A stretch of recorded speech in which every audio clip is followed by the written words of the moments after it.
mean, I'm a little bit older, I'm guessing, than you two. Do you think that the bi means two or all? Because there's a lot of discussion in that, I'd say. Like, when I was a kid, bisexual meant that you fancied anyone. Yeah. So that's what I kind of chose as my identifier, because I was like, I fancy anyone, or I don't fancy anyone. Whereas now, what I am would probably be referred to as pansexual. Okay. But I don't see that as mine, because that's not the thing that I took hold of when I was a kid, because pansexual just wasn't a thing. Mm-hmm. Yeah. It just means, fancying everyone, I don't know. Yeah. I take it sort of as a regardless thing. Yeah. So it doesn't matter if you're a man or a woman, or you're trans, or you're neither, or you're both, or just, if I like you, I like you, type of thing. Yeah, that's what I'd say. I mean, yeah, the way I would say it is liking girls and guys of equal values, thinking that both can be just as sort of physically, sexually, and personality attractive. It took me a while. Okay, so you start fancying guys, but obviously you start fancying girls as well, but you don't see it as fancying girls until you look back. So you're like, oh, I was really good friends with her. Oh no, wait, I fancied her. I just didn't realise. She was just really cool. Yeah, I just really liked her and wanted to spend all my time with her. Oh no, you were in love with her.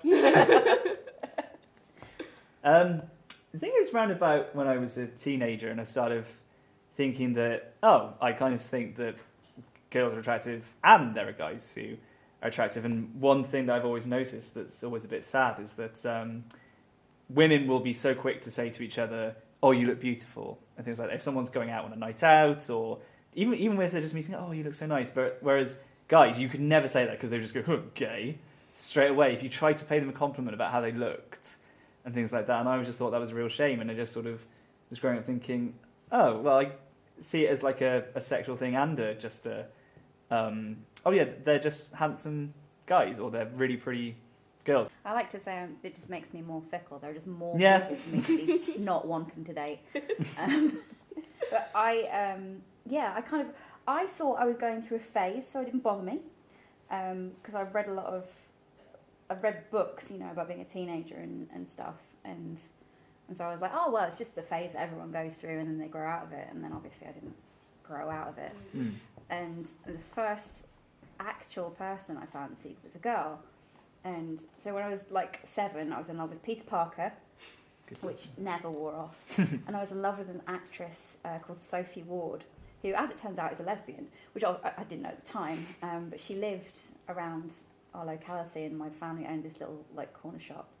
And when she came in, I was just like, I love you. I was just totally and utterly in love with her. And yeah, it just kind of, as kind of puberty grew on, I was like giving my friends massages and realising, actually, it's quite pervy, isn't it? We should hold hands because we're such good friends. Yeah. I really like your silk pyjamas, and it was kind of, when I was 12, I had a friend and she had stayed over and she was wearing silk pyjamas, and I gave her a massage. I was like, this feels really nice in a really weird way. And I kind of realised I wasn't going to be growing out of it anytime soon. I actually haven't. I'm not actually out because I've never had a proper girlfriend. I've always dated guys, so it's never had to be that kind of conversation. I feel like if I were to ever have a girlfriend, then I would tell them.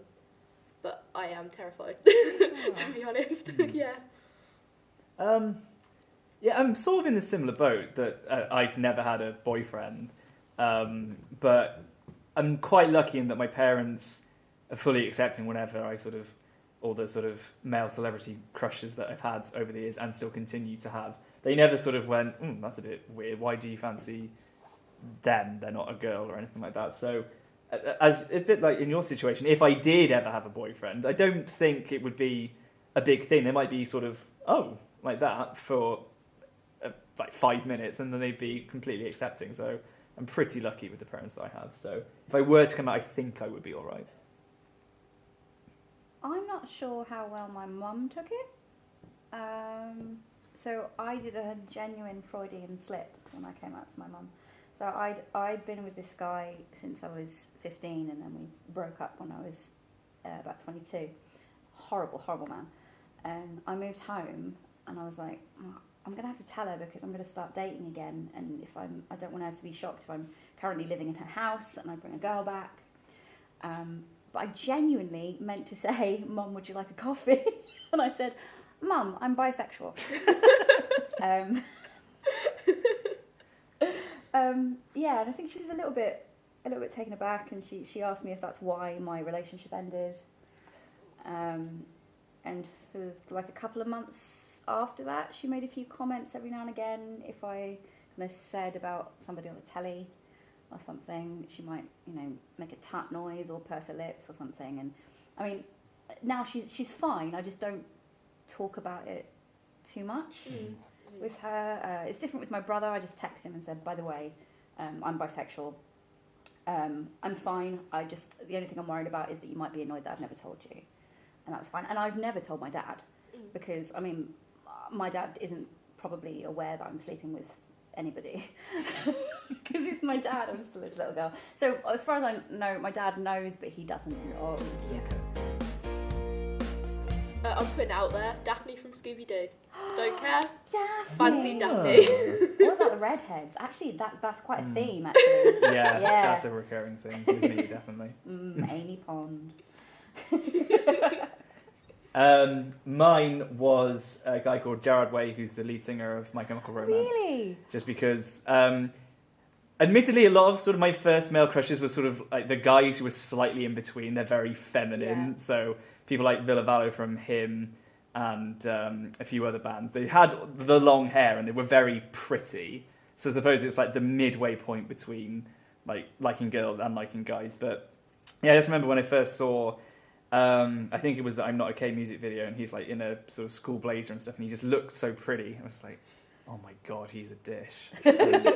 And of course a lot of My Chemical Romance comes with fan fiction, which I did not know existed. Wow. And that awoke a few things, I think, in a teenage me going, I didn't tell him that when I met him, obviously, but that was one of the weirdest experiences of my life, meeting someone who had such a massive impact on my life, not just bisexual awakening, but in terms of influencing sort of singing and creativity and things like that. But he was absolutely lovely, and it's not every day you get to meet your first celebrity crush.